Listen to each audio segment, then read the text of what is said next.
Hi guys, இன்றைக்கி நம்ம வீடியோவில் எதை பற்றி பார்க்க போகிறோம்னா 2 நிமிஷத்தில் நம்மளோட குழந்தைங்களோட ஃபோட்டோவை நம்ம கடவுள் ஃபோட்டோவை எப்படி மாற்றலான்னு பார்க்கலாம். வாங்க வீடியோக்குள்ளே போகலாம்.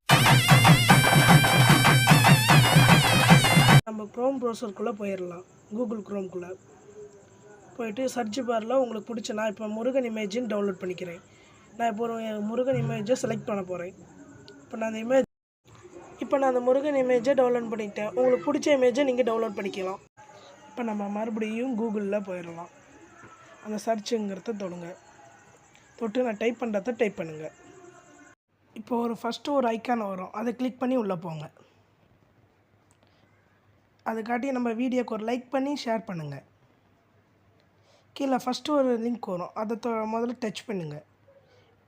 நீங்கள் உங்கள் ஃபோட்டோவை செலக்ட் பண்ணிக்கோங்க, உங்களோட குழந்தைய ஃபோட்டோவை செலக்ட் பண்ணிக்கோங்க. அடுத்து அப்படியே ஸ்க்ரோல் பண்ணிங்கன்னா ரெண்டாவது நீங்கள் டவுன்லோட் பண்ண இமேஜை போய் செலக்ட் பண்ணணும். இப்போ நான் டவுன்லோட் பண்ண அந்த முருகன் இமேஜை அங்கே செலக்ட் பண்ணுறேன். அப்படியே கீழே ஸ்க்ரோல் பண்ணிங்கன்னா டவுன்லோடுங்கிற ஒரு ஆப்ஷன் இருக்கும், அந்த டவுன்லோடை கிளிக் பண்ணுங்கள். இப்போ கொஞ்சம் நேரம் வெயிட் பண்ணுங்கள். அதுக்காட்டி நம்ம வீடியோவுக்கு ஒரு லைக் பண்ணுங்கள், கமெண்ட் பண்ணுங்கள், சப்ஸ்கிரைப் பண்ணுங்கள். அப்படியே மேலே ஸ்க்ரோல் பண்ணுங்கள். உங்களோட ஃபோட்டோ அங்கே மேலே டவுன்லோட் கன்வெர்ட் ஆகிருக்கும். கீழே ஸ்க்ரோல் பண்ணி பதிவிறக்கவும் அப்படின்னு இருக்கும், டவுன்லோட் ஆப்ஷனை கிளிக் பண்ணுங்கள். மேலே அதை ஓப்பன் கொடுங்க. இப்போ உங்கள் ஃபோட்டோ நீங்கள் எடிட் பண்ண ஃபோட்டோ உங்களுக்கு டவுன்லோட் ஆகிடுச்சு.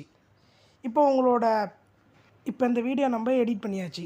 தேங்க்ஸ் ஃபார் வாட்சிங். லைக் பண்ணுங்கள், ஷேர் பண்ணுங்கள்.